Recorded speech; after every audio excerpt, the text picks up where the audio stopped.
All right, the CDC is warning about a deadly fungus that is spreading across the United States. It's affecting healthcare facilities for the most part, such as hospitals and nursing homes. The fungus, which is called Candida auris, or C. auris, is drug resistant.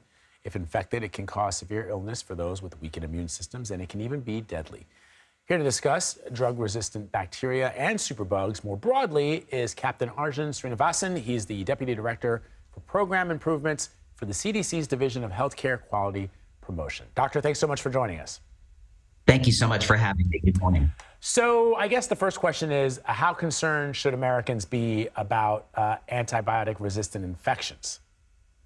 You know, I always tell people this is something that it's a cause for concern, but not panic.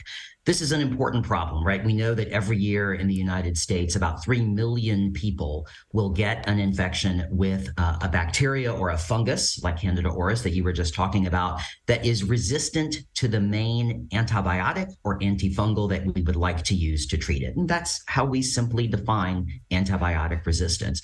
So it's common. About 35,000 people per year will die of those infections. So this is a very, very important problem. It's a concerning problem that impacts the lives of millions of Americans. Odds are you or someone you know has had experience with one of these drug-resistant infections. Give us a really basic science lesson here. What makes a superbug resistant to antibiotics?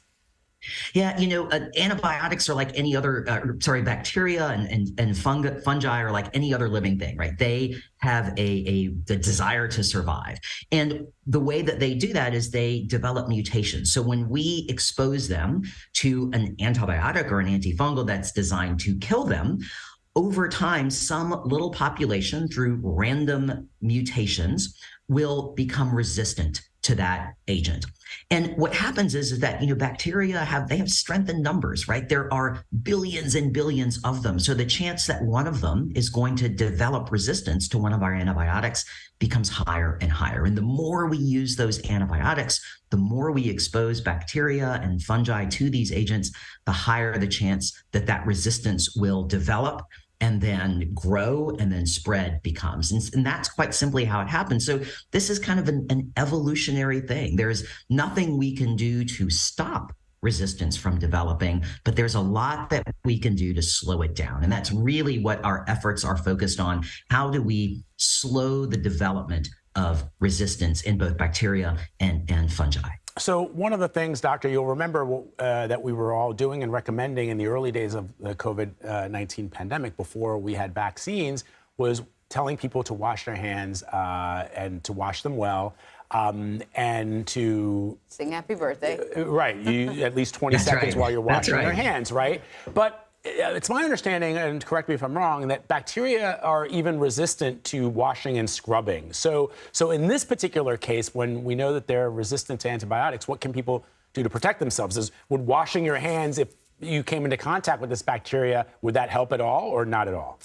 Yeah, I'm so glad you're asking this because absolutely. Washing your hands. It turns out your mom was right. The most important thing that you can do to protect yourself, to protect those around you, your family, those you love, your friends and family, is washing your hands. And there are some rare types of bacteria that can be hard to clean with the alcohol-based hand rubs, right? And those became so popular and so ubiquitous during COVID, and they're great. They work against the overwhelming majority of everything that we encounter, especially outside of hospitals, right? So there are rare instances when in a hospital, we will tell people, rather than use an alcohol hand rub, we want you to actually wash your hands with soap and water. But washing your hands with soap and water, scrubbing, singing happy birthday, that works against all of these threats, right? So I think I'm so glad you asked this because we really want people to understand outside of healthcare settings, alcohol hand rubs, if your hands are not visibly soiled, if they don't have, you know, dirt or something on them, alcohol hand rub is fantastic. It will protect you against pretty much everything outside of healthcare settings. There are rare instances in healthcare settings when we recommend hand washing over alcohol hand rub, but hand washing is always the right thing to do. Captain, I'm curious. I feel like it's like every so often we have a conversation like this. Yeah. Is this sort of thing cyclical? No, it's not. And I again, I think that's a really important point you're raising. I think it garners attention every now and then, right? Something dramatic will happen. There'll be a new superbug that emerges, and we're seeing that now with Candida auris. But it's not a cyclical problem. It's not like it went away when people weren't paying attention to it. This is a problem that has been rising in the United States and around the world for many, many years. And it's something that, we have been working very hard to get people to pay attention to get people to take action on. And the good news is that those efforts are paying off. Before the pandemic, we actually saw reductions in the number of these antibiotic resistant infections that were happening in healthcare settings. And that's incredibly encouraging news. It demonstrates that when we apply concerted effort and keep our foot on the gas, we can make an impact against these pathogens. The problem is that we lost a lot of that progress. In fact, almost all of it during the pandemic. And so now, now is the time we have to redouble our efforts as COVID begins to recede.